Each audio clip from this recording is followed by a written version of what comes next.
Hello మరియు నమస్కారం. నేను డాక్టర్ కంచన్ సింగ్. భారత్ హోమియోపతిలో మీ అందరినీ స్వాగతిస్తున్నాను మరియు మీరు అందరూ ఆరోగ్యంగా ఉండాలని ఆశిస్తున్నాను. ఇవాల్టి వీడియోలో నేను మీతో మాట్లాడబోతున్నది మా కిడ్నీ ఫెయిల్యూర్ రోగుల కోసం వేసవి కాలంలో వారు ఏ పండ్లను సులభంగా తినవచ్చో గురించి. ఇప్పుడు వేసవి కాలంలో చాలా రకాల పండ్లు వస్తాయి. వాటిని ప్రతి ఒక్కరూ తినాలని అనిపిస్తుంది. ఉదాహరణకి మామిడి, తర్బూజా, ఖర్బూజా, లీచీ వంటివి.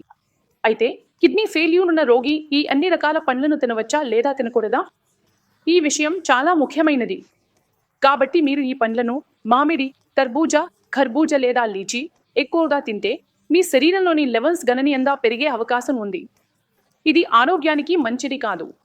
అందుకే నేను ప్రతి రోగికి చెప్పేది ఏమిటంటే, మీరు కిడ్నీ ఫెయిల్యూర్ రోగి అయితే మీ క్రియాటినిన్ పెరుగుతుంటే, మీ బ్లడ్ యూరియా పెరుగుతుంటే ఈ పండ్లను కొంత దూరంగా ఉంచండి. ఇప్పుడు వేసవి కాలంలో రోగులు ఎలాంటి పండ్లను సులభంగా తినవచ్చో చూద్దాం.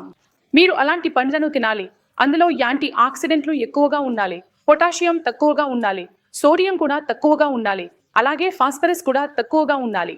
ఇప్పుడు అలాంటి పండ్లు ఏవి అంటే, అందులో యాంటీ ఆక్సిడెంట్లు ఉంటాయి, ఫైబర్ ఉంటుంది, అలాగే తక్కువ పొటాషియం ఉంటుంది. అలాంటి పండు అంటే ఆపిల్. అవును, మీరు సులభంగా సేబ్, ఆపిల్ తినవచ్చు. సేబ్లో యాంటీ ఆక్సిడెంట్లు ఉంటాయి, ఫైబర్ కూడా ఎక్కువగా ఉంటుంది, అలాగే తక్కువ పొటాషియం ఉంటుంది. మీరు సేబ్ తినేటప్పుడు అందులో యాంటీ ఆక్సిడెంట్లు ఎక్కువగా ఉండటంతో ఇది మీ కిడ్నీలో ఉన్న ఆక్సిడేటివ్ స్ట్రెస్ను తొలగిస్తుంది. ఫైబర్ ఉండటం వల్ల ఇది మీ జీర్ణక్రియను మెరుగుపరుస్తుంది, అలాగే పెరుగుతున్న క్రియాటినిన్ను బ్యాలెన్స్లో ఉంచుతుంది. అంతేకాకుండా మీ క్రియాటినిన్ స్థాయిని తగ్గించడంలో కూడా సహాయపడుతుంది. కాబట్టి మీరు సేబ్ను సులభంగా తినవచ్చు. రెండవది, నేను పండ్ల గురించి మాట్లాడితే అది పపాయ. మీరు పపాయను ఏ సీజన్లోనైనా తినవచ్చు. అది శీతాకాలమై ఉండొచ్చు లేదా వేసవి కాలం అయినా పర్వాలేదు. పపాయలో పెపైన్ అనే ఎంజైమ్ ఉంటుంది. ఇది మీ జీర్ణక్రియను మెరుగుపరచడంలో సహాయపడుతుంది. అలాగే యూరిక్ యాసిడ్ స్థాయిని తగ్గించడంలో కూడా పపాయ చాలా ఉపయోగపడుతుంది. మీరు మీ రిపోర్టులు చేయించుకుంటే, కేఎఫ్టీ టెస్ట్ చేయించుకుంటే క్రియాటినిన్, యూరియాతో పాటు మీ యూరిక్ యాసిడ్ స్థాయిలు కూడా పెరిగి ఉంటాయి. యూరిక్ యాసిడ్ ఎందుకు పెరుగుతోంది? ఎందుకంటే ప్యూరిన్ ప్రోటీన్ కూడా కిడ్నీ సరిగా ఫిల్టర్ చేయలేకపోతుంది. ఫిల్టర్ చేయకపోవడం వల్ల క్రిస్టల్ రూపంలో మారుతోంది మరియు యూరిక్ యాసిడ్ స్థాయి మీ రక్తంలో పెరుగుతూ కనిపిస్తోంది. కాబట్టి మీరు బొప్పాయిని తీసుకుంటే మీ యూరిక్ యాసిడ్ స్థాయి కూడా తగ్గుతుంది. యూరిక్ యాసిడ్ స్థాయి తగ్గినప్పుడు మీ జాయింట్లలో నొప్పి కూడా తగ్గిపోతుంది.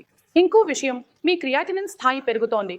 అది కూడా నెమ్మదిగా సమతుల్యం అవుతూ క్రమంగా తగ్గడం ప్రారంభమవుతుంది. కాబట్టి మీరు వేసవి కాలంలో బొప్పాయిని సులభంగా తీసుకోవచ్చు. దీనితో పాటు మూడవ పండు జామ పండు. జామ పండును కూడా మీరు సులభంగా తీసుకోవచ్చు. జామ పండులో ఫైబర్ ఉంటుంది, యాంటీ ఆక్సిడెంట్లు ఉంటాయి మరియు ఇది కిడ్నీ ఫెయిల్యూర్ ఉన్న రోగులకు చాలా మంచి పండు. ప్రత్యేకంగా షుగర్ కారణంగా కిడ్నీ డ్యామేజ్ అయిన రోగులు తప్పకుండా జామ పండును తీసుకోవాలి. దీనితో పాటు నాలుగవ పండు క్రాన్బెర్రీని కూడా మీరు సులభంగా తీసుకోవచ్చు. చాలాసార్లు చూస్తే యూటీఐ సమస్య ఉన్నవారికి, అంటే మళ్ళీ మూత్రంలో ఇన్ఫెక్షన్ వచ్చే వారికి, యూటీఐ వల్ల వారి కిడ్నీలు నెమ్మదిగా డ్యామేజ్ అవుతున్న వారికి, అలాంటి రోగులు తప్పకుండా క్రాన్బెర్రీ తీసుకోవాలి.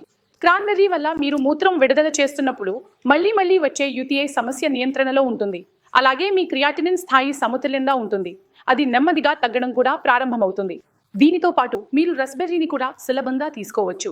రస్బెర్రీలో విటమిన్లు మరియు ఫైబర్ సమృద్ధిగా ఉంటాయి. ఇది వేసవి కాలంలో మీకు సులభంగా లభిస్తుంది. అలాగే ఇది మంచి యాంటీ ఆక్సిడెంట్ గుణాలు కలిగి ఉండటంతో మీ కిడ్నీపై ఏర్పడిన ఆక్సిడేటివ్ స్ట్రెస్ను తగ్గిస్తుంది మరియు మీ కిడ్నీని ఆరోగ్యంగా ఉంచుతుంది. కాబట్టి ఈ పండ్లను మీరు వేసవి కాలంలో సులభంగా తీసుకోవచ్చు. మరి ఇప్పుడు మనం మాట్లాడుకుందాం, కిడ్నీ రోగులు ఖర్బూజా మరియు తర్బూజా ఎందుకు తినకూడదు. తినవచ్చా అంటే ఎంత పరిమాణంలో తినవచ్చు అనేది కూడా తెలుసుకుందాం. ఎందుకంటే తర్బూజా మరియు ఖర్బూజా వేసవి కాలంలో ప్రత్యేకంగా లభిస్తాయి. చాలా మంది రోగులు నా ఓపిడికి వస్తారు. వారు తరచూ ఇదే ప్రశ్న అడుగుతారు, మేడం, మేము తర్బూజా తినవచ్చా, మేము ఖర్బూజా తినవచ్చా? నేను ఎందుకు మానుకోమని చెప్పేదంటే, చూడండి, తర్బూజాలో పొటాషియం తక్కువగా ఉంటుంది, కానీ నీటి పరిమాణం ఎక్కువగా ఉంటుంది. మీకు తర్బూజా తినాలని చాలా ఇష్టం ఉంటే నెలలో ఒక్కసారి మాత్రం తక్కువ పరిమాణంలో తర్బూజా తినవచ్చు. మీరు రెగ్యులర్గా తింటే నీరు ఎక్కువగా ఉండటం వల్ల మీకు మామూలుగానే మూత్రం బయటకు రావడం లేదు. మీ కిడ్నీలు మూత్రాన్ని సరిగ్గా తయారు చేయలేకపోతున్నాయి. దానివల్లే మీ కాళ్ళలో ఉబ్బరం, ముఖంలో ఉబ్బరం కనిపిస్తుంది. తర్బూజా తినొచ్చు, కానీ తక్కువ పరిమాణంలో తినాలి. అతి తక్కువ పరిమాణంలో మాత్రమే తినాలి. అంత తినండి అంటే కనీసం మీ కిడ్నీలపై ఒత్తిడి పడకుండా ఆ ద్రవాన్ని కిడ్నీ బయటకు పంపగలిగేలా ఉండాలి మరియు నెలకు ఒక్కసారి మాత్రమే తినండి. అందుకే వేసవి కాలంలో కిడ్నీ ఫెయిల్యూర్ ఉన్న రోగులు ఏ ఫలాలను సులభంగా తినొచ్చో మీకు అర్థమైందని నేను ఆశిస్తున్నాను. ఈ రోజు వీడియోలో ఇంతే. తర్వాత నేను తదుపరి వీడియోలో మళ్ళీ కలుస్తాను. అప్పటి వరకు మీ అందరికీ నా హృదయపూర్వక ధన్యవాదాలు. Break time 05